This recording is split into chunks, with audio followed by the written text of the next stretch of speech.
राजनैना जिसमें पिताजी की नाम पर गए राजा सरदार, तो मां की नाम पर गए सती तिलका। तिलका कौन सी? जिसमें 7 भाई भैयारी पड़ती है राजनैना में। भैया जी की नाम पर गए, भैया जी की नाम पर गए एक सिंह वीर सिंह छप्पन पत्थर सबसे बड़े वंशों में देना। जिस दिन मैं राजनैना में जन्म ली, पिताजी ने पंडित बात बुला करके मेरी नामांकन करवाई। तो मेरी नाम क्या रखी? सती सोना।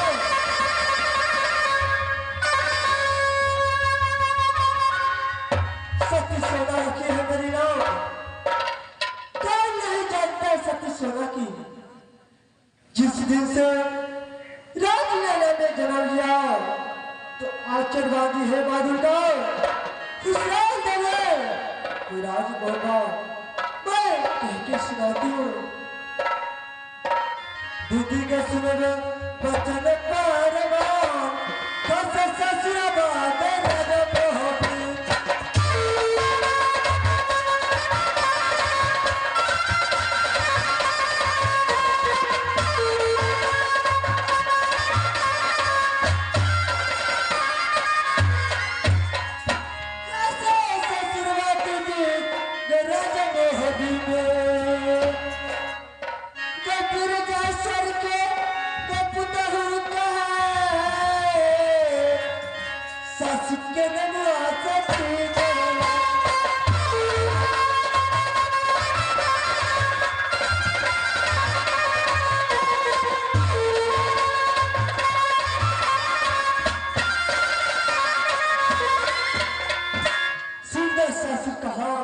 तो राज्य मोहब्बत कर गई, जिसमें ससुर जी के नाम राजा जयसर, तो सासू की नाम पर गई सती देवरा।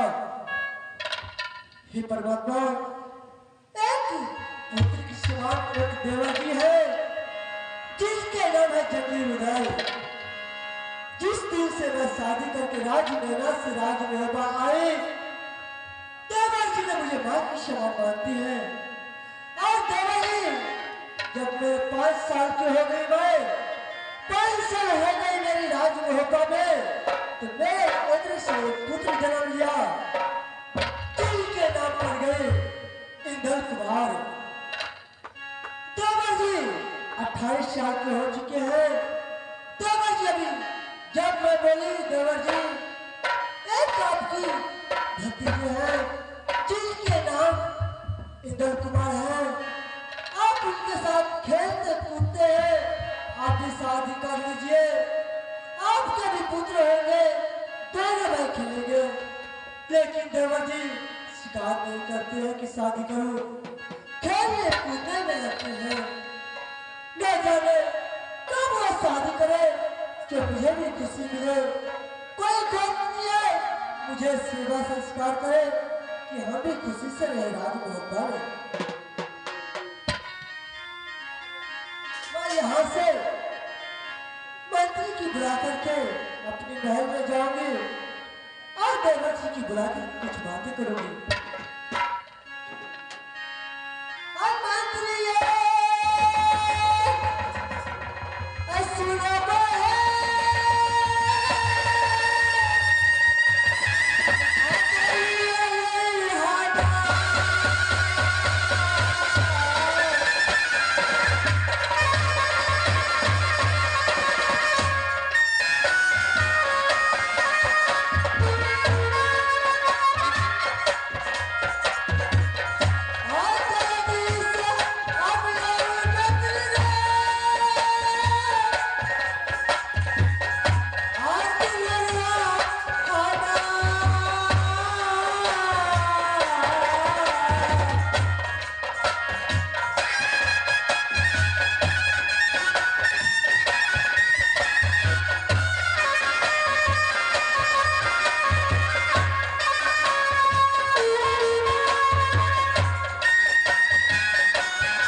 मंत्री।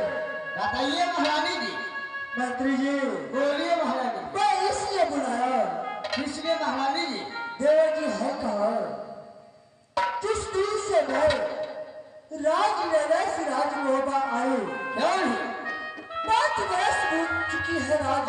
क्यों नहीं हमारे एक पुत्र ही नहीं गर्भ से पैदा लिया, जिनके नाम इंदर कुमार रखे हैं। क्यों नहीं? देवर जी ने उनके साथ खेलते कूदते और खाना भी खिलाते और कुश्ती भी करवाते हैं। लेकिन मंत्री जी। बोलिए महारानी जी। मेरे भी मन में अभिलाषा है कि देवर जी शादी कर ले, कोई बात नहीं है, मुझे भी देखभाल करे। क्यों नहीं महारानी जी? बोलिए मंत्री। इतना बड़ा दरबार में सारे दिन की मैं बजाता हूँ, क्या मंत्री? लेकिन आपको कहना बहुत विचार बहुत अच्छा है। मैं कितना दिनों विचारे थे, मैं महारानी को बोलूंगा एक शादी विवाह हो जाए, आनंद आनंद रहेगा दरबार में। चलो मंत्री। मंत्री बोलिए महारानी। अगर तुम्हारी छोटी महारानी आ जाएंगे तो तुम्हें और खुशी मिलेगी ना? क्यों नहीं? क्योंकि अभी मेरे तरफ से तुझे खुशी मिलता है खाने खेलने कूदने में काम करने में, वैसे ही छोटी महारानी भी तुझे करेंगे तो कितना अच्छा होगा राजमोहबा में। क्यों नहीं महारानी जी? दरबार में छोटी मिलकर आए बहुत खुशहाली होगा, दरबारों की और शान बढ़ जाएंगे। जितने भी राजदार है सारे महारानी जी करेंगे, आगे पीछे मैं सारे ड्यूटी में बनाऊंगा। चलो मंत्री। बोलिए महारानी जी, क्या आग्रह है मेरे पास? जो आग्रह यही है, देवर जी तो लड़ने झगड़ में रहते हैं, लेकिन कभी कोई समय कोई घंटा अगर महल में रहे, पुत्र के साथ मैं भी खेलू कूदू। क्यों नहीं? लेकिन पुत्र को लेकर देवर जी खेलने कूदने चले जाते हैं। क्यों नहीं महारानी जी? बचपन से आदत पड़ा है मालिक को, घर में कभी ड्यूटी नहीं रहता है, हवेली में कभी नहीं, सारे ड्यूटी बोलता है मंत्री कैसा राजपाट है, सारा आनंद पूछकर सुबह से लेकर शाम तक खेलता रहता है। क्यों नहीं मंत्री? बोलिए महारानी। तुम यहाँ से चले जाओ, डायरी पे ड्यूटी करना, अगर देवर जी आए तो तुम बात करना। क्यों नहीं? क्योंकि मैं तब तक स्वामी राज से मिल करके अपने महल में जाती हूँ। महारानी जी बोलिए।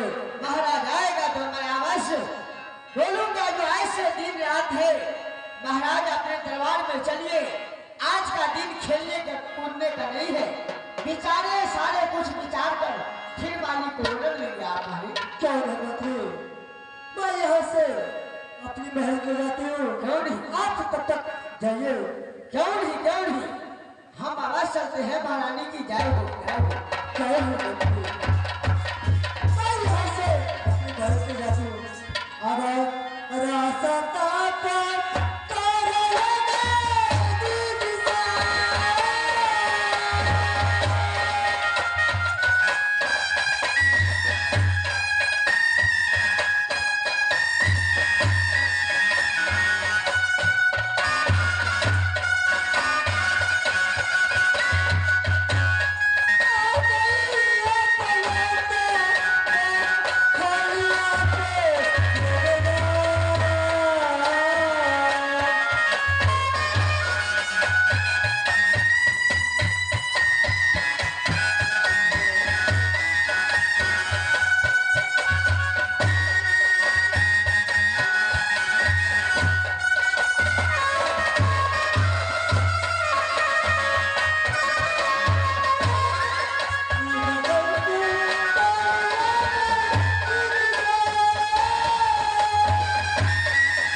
तो राज्य मोड़ेंगे। पिताश्री की नाम राजा महिपाल सिंह करेंगे। माँ की नाम सती चंपा